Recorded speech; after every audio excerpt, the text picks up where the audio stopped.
আসসালামু আলাইকুম। আপনারা সবাই কেমন আছেন? আমরা আজকে ঢাকা থেকে শ্রীমঙ্গলের উদ্দেশ্যে যাত্রা করতেছি। এখন ভোর 4টা।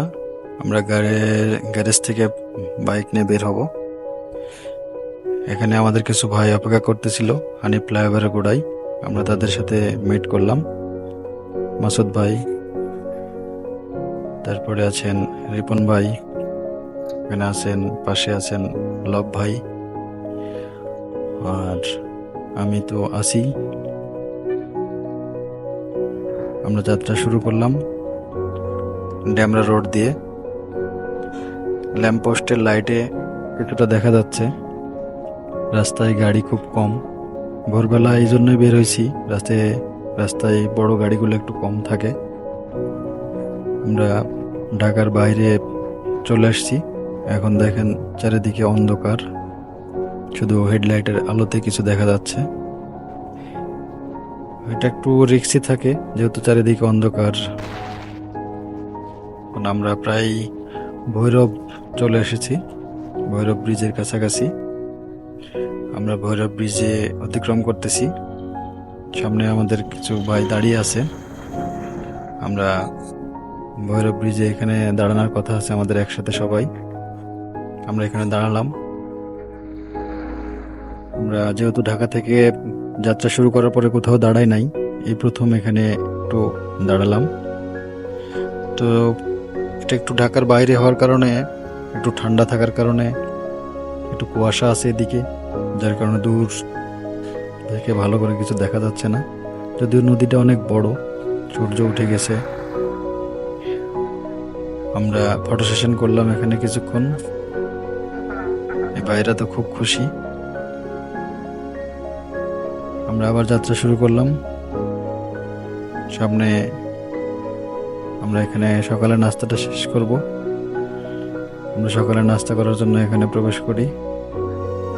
তবে বলে রাখা ভালো যে এটা ভিডিওটা রমজানের আগের, যার কারণে আমাদের সকালে নাস্তার প্রয়োজন হচ্ছে।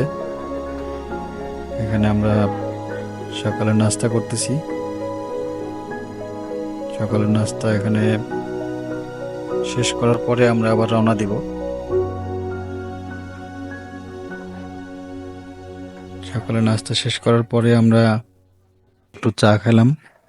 এখানে হচ্ছে ডাইরেক্ট লিকেডের চা পাওয়া যায়। চাটা খুব সুন্দর। চাটা খাওয়ার পরে আমরা আবার রওনা দিলাম। রাস্তাগুলো খুবই খারাপ, মানে দেখতে পাচ্ছেন ভিডিওতে কতখানি দেখতে পাচ্ছেন আপনারা জানি না। মানে বাইক যে জোরে চালানো হবে সেটার কোনো উপায় ছিল না। মানে উঁচু নিচু, কোথাও ভাঙ্গা, মানে যেগুলো ছোট গাড়ির জন্য অনিরাপদ আর কি। বড় গাড়ি হলো চাকা তাদের বড় বড়, এটার জন্য অতটা সমস্যা হয় না, কিন্তু বাইকের জন্য খুবই রিস্কি, যার কারণে আমরা আস্তে আস্তেই যাচ্ছি। তবে রাস্তার দুই পাশে সবুজ গাছপালা রাস্তাগুলো অনেক সুন্দর করছে। আপনারা চাইলে বাসেও আসা যায় এ পথে, কিন্তু বাসে আসলে হয়তো এই রাস্তাগুলোতে হয় ঘুমিয়ে থাকবেন, না এনে ক্লান্ত থাকবেন, যেগুলো এই রাস্তার যে সৌন্দর্য সেটা উপভোগ করা যায় না, যার কারণে বাইক নিয়ে আসা। তো বাইক নিয়ে অনেকেই নিষেধ করে যে বাইক নিয়ে এত দূর যাওয়ার দরকার নাই, কিন্তু আসলে প্রকৃতির কাছাকাছি যেতে হলে আপনাকে অবশ্যই বাইক নিয়েই যাইতে হবে, কারণ বাইক নিয়ে না গেলে আপনি এত সুন্দরভাবে উপভোগ করতে পারবেন না। আমরা প্রায় মিরপুর বাজারের কাছাকাছি চলে আসছি। আমরা মিরপুর বাজারের পরে এখানে আমরা একটা বিরতি দেব, যে আমরা লং রাইড করতেছি। যেখানে আসলাম, যেখানে একটু মামার দোকানে চা খাইলাম। আমরা ফ্রেশ ট্রেশ হয়ে পানি খেয়ে তারপর আবার রওনা দিব এখান থেকে। মামার দোকানের চাটাও খুব সুন্দর। এখান থেকে আমরা শ্রীমঙ্গলের উদ্দেশ্যে যাচ্ছি আর কি। এটা রাস্তাটা আলাদা, যদি সিলেট যাওয়ার রাস্তা থেকে আমরা আলাদা লেনে ডান দিকে চলে আসছি। আমরা হয়তো অল্প কিছুক্ষণের মধ্যেই চলে আসবো। এই যে সুন্দর শ্রীমঙ্গলের আগে একটা সুন্দর চা বাগান আছে এখানে, আমরা এখানে দাঁড়ালাম, দাঁড়ায় কিছু ফটো সেশন করলাম। চা বাগানটা অনেক সুন্দর, এক সাইডে পাহাড়, এক সাইডে চা বাগান। তারপরে আবার আমরা রওনা দিলাম। চা বাগানের পাশ দিক দিয়ে জার্নি করতেছি। খুব সুন্দর পরিবেশ, সকালের সূর্য।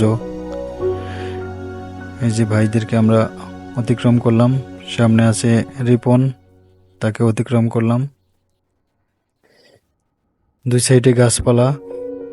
রাস্তাটা আগের রাস্তা থেকে এই রাস্তাগুলো। আমরা চায়ের দেশ শ্রীমঙ্গলে চলে এসেছি। শ্রীমঙ্গলে কোথায় থাকলাম, কি কি স্পট দেখলাম, সেগুলো নিয়ে দেখা হবে নেক্সট ভিডিওতে। আমাদের ভিডিও ভালো লাগলে আমাদের চ্যানেলটি সাবস্ক্রাইব করুন এবং বেল আইকনটি প্রেস করুন। ধন্যবাদ।